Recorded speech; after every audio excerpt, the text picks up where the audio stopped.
So identity completely here is mistaken. The identity here is foregoing the fundamental essence of who you are, or who I am. Fundamentally, there and then. So the search begins with the understanding that it's not the individual who gets enlightened. That's the uniqueness of the, at least, approach with which Kashmir Shaivism deals with.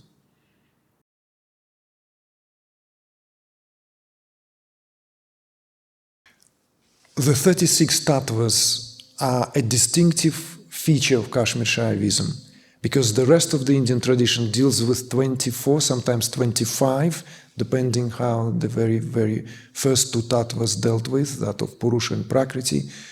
For those of you who have studied this, yoga, Ayurveda, Samkhya would be that very blueprint, because the Samkhya philosophy is the basis of both yoga, as we know it, yoga, Hatha yoga, and all the other forms of yoga traditionally, and Ayurveda, of course. Samkhya is the philosophy that is the ground of these disciplines.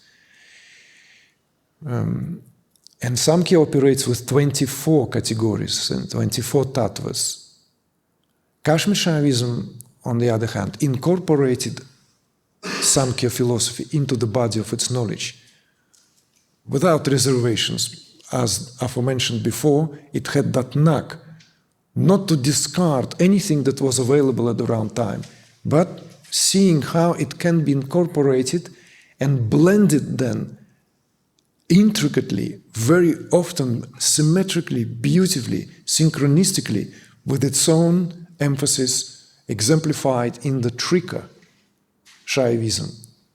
That term, Trika, simply means trinity or three.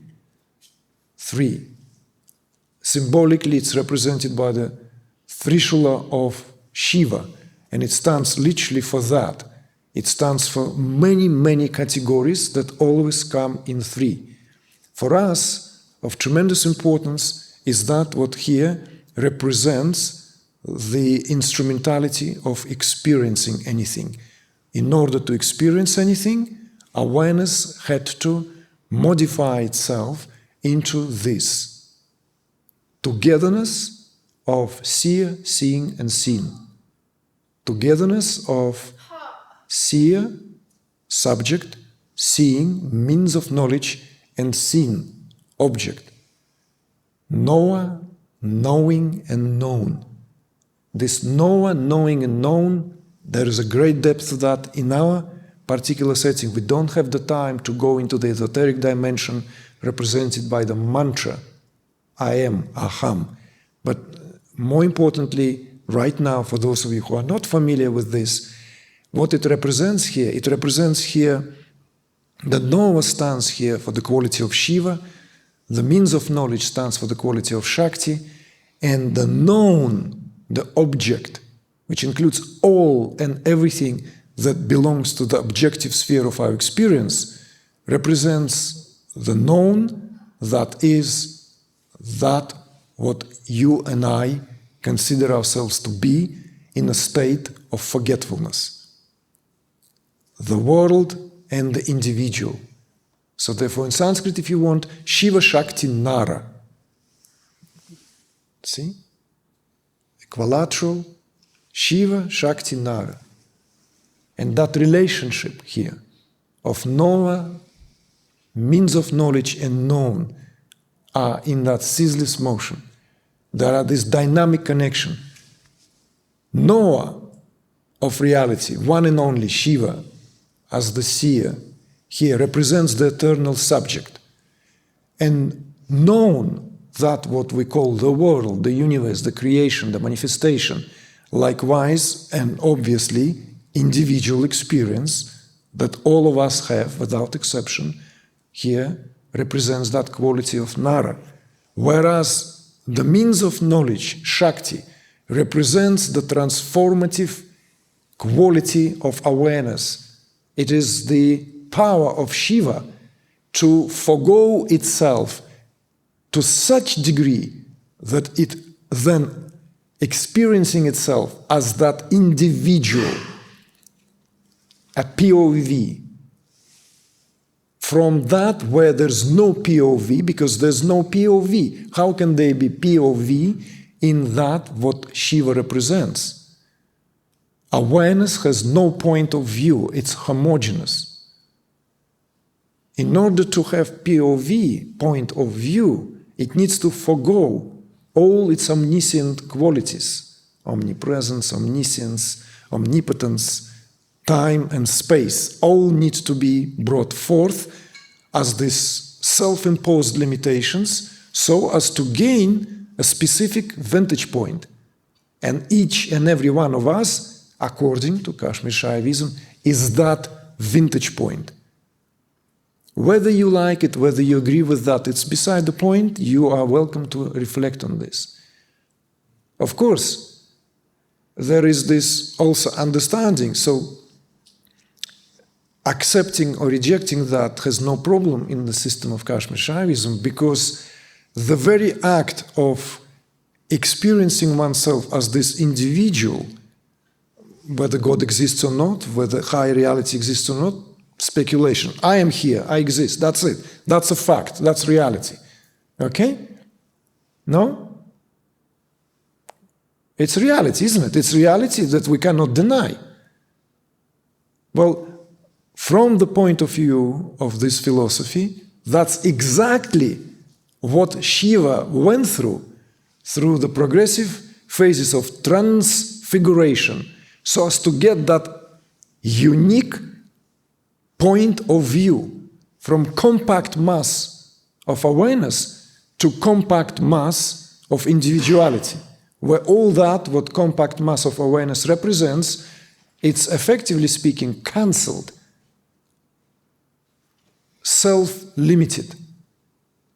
So if you reflect on this, there is no such thing. There's no place to squeeze in an individual seeker. No one individually headbutting heaven tried to gain greater access to greater reality.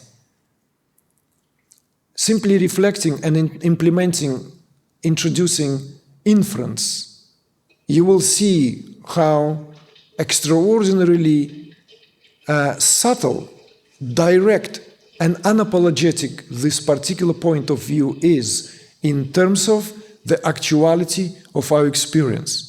So this is where Tantra begins. This is where the Kashmir Shaivism, as it were, begins its expose in terms of what it deals with. So these three here are the modalities, the togetherness. If you studied yoga or Vedic, let's say, sciences, you may come across this as Samhita of Rishi Devata Chandas. That's how it is configured there. Samhita means togetherness, comes together, of Rishi, seer, Devata, seeing, and Chandas, seen.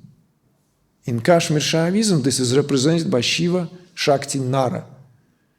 And this Shiva, Shakti, Nara here is this dynamic relationship between the subject, means of knowledge, and object. So, in other words, if one reflects on this, one's relationship with the body then would be that instead of identifying with the body, one would see one's own body as an object of one's experience. This is already a very useful departure and an important one. So in other words, instead of having that complete and utter superimposition where one's awareness, as it were, drowned, obliterated in the experience of this individual, right, which we know is temporal. It comes here. Remember when you venture into the realm of spiritual teachings, remember how whatever the tradition is, whenever something is given to scrutiny of what is certain, what is not, only one thing is certain. What is it? Only one thing is certain. Everything else is speculation. Only one thing is certain, that we are born and we will die. This is a fact. Everything else is maybe, let's go and find out, let's see. But that is a fact. And that's why it made into a greatest taboo, by the way. Certainly in our given age, and certainly you can see the relationship of any culture. That in itself is a barometer of how awake the culture is. Culture which is not awake to deeper dimension of reality has a blind spot with regard to this certainty of birth and death of this apparent individual. Whereas in the setting where there is spiritual truth looked into for what it is always recognized and worked with. So that understanding that if you are given this triangle, this immediate scrutiny, not even close one, you can see that you are, as a body, an object for the subject which is eternal. Subject is infinite here, eternal, has no birth, no beginning, no end. But the object here, what stands for Nara as the world and this individuality, is in reality where that superimposition took place. So the relationship, therefore, immediately, one simply here could be said, experiencing one's own self in this body. You see the reverse here. Can you see the reverse? Do you feel, sense the reverse? Can you intuit the reverse? Instead of I'm individual, I want to get enlightened, or whatever else I want to get, or whatever before enlightenment. I want to have a red scooter, maybe pearl white Mercedes from 1968 registration. I want to get wife with pretty long legs and very beautifully formed. I want to have children which have like one of them green eyes, another one black eye. I want, and then I want enlightenment. Because when I get all this, I want enlightenment. Isn't that legitimate? Why not? In liberal democracy, we said, like, in that mall, we talked last night, that shopping mall, there will be a space, we will build it, which will be called enlightenment. Why not? So, whatever that we want is with reference to the object of your experience, but this has been turned upside down, and therefore we entering the path from the wrong ending, from the wrong understanding. That's what I'm asking you, if you're intuiting it. It's simple, but very, very subtle. As all things are both simple and subtle. If anyone sitting here assumes that I'm an individual who will become enlightened, that's already an oxymoron in absolutely all monistic traditions. You can't land on the sun. Moon expeditions, anytime, whether they happened or not, or will happen or not, anytime. Landing on the sun, be my guest. You'll melt even in the stratospheres of the Earth before you even come out of the atmospheric layers of Earth, because the radiation of the sun, and this is not even the heat of the sun, just pure radiation, will melt everything back into gases. So that's, effectively speaking, a very, very old, and I can yawn how old this example, how many times it was given. That's how individual can get enlightened. It's an expedition to the sun. Moon is different. And this is where yoga is. Let's leave it on the side for a moment. So, if you reflect on this Shiva Shakti Nara, right, this triangle, that literally, that trishula, that triangle, what it represents here, then everything that you've considered yourself to be and so willingly identified with because of the culturally shared consensus, because no one told you otherwise, you were given sweetie whenever you started doing something which would show how you identify with the body. Each time you've done something as walking consciousness, crawling still and like up to the age of 3, your awareness was much unimpeded. You were praised. You started speaking and started naming things where there's no name to that, there's no name to that, there's no name to that. It's all abstract categories that are being named. And through naming, reality gets into conceptual framework.